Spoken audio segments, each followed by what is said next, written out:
They said the room was empty when she died, but the mirror disagreed. When Lana moved in, the landlord warned her. Room 3B's been vacant since the incident.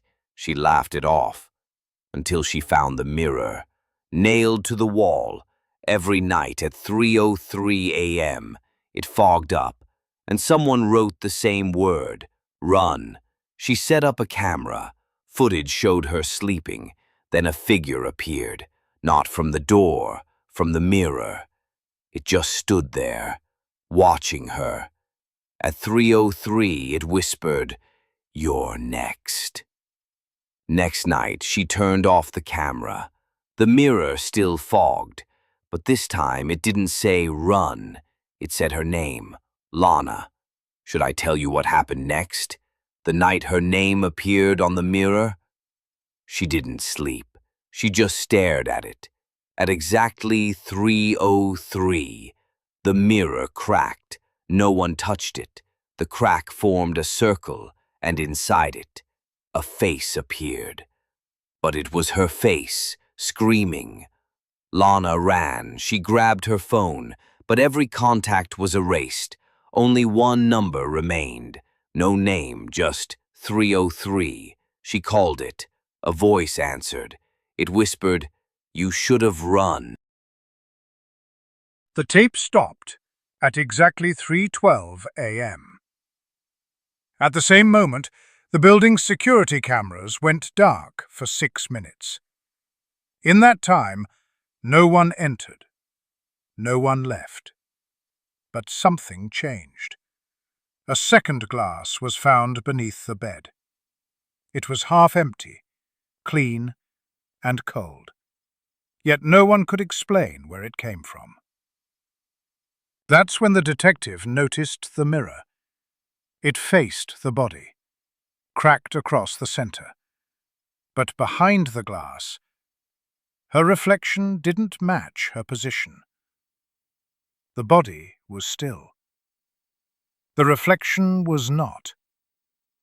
Moments later, the tape recorder clicked back on. Not from touch, not from power, just om. The door that had stayed open for the investigation suddenly slammed shut. The lights flickered, and the reflection in the mirror was now alone in the room. The tape stopped at exactly 3:12 a.m. At the same moment, the building's security cameras went dark for 6 minutes. In that time, no one entered, no one left. But something changed. A second glass was found beneath the bed. It was half empty, clean, and cold. Yet no one could explain where it came from. That's when the detective noticed the mirror. It faced the body, cracked across the center. But behind the glass, her reflection didn't match her position.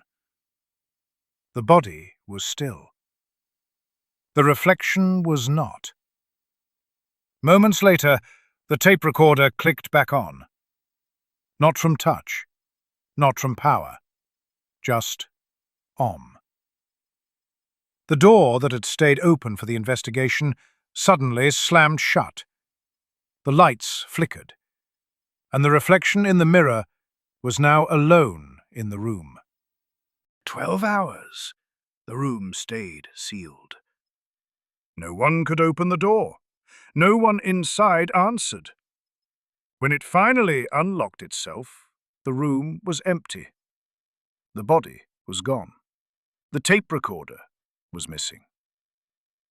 But something new was left behind. An old cassette tape, wrapped in a torn piece of mirror cloth, labeled only with the number 3. They played the tape in evidence storage. No voice this time, just breathing. Heavy, rhythmic, inhuman.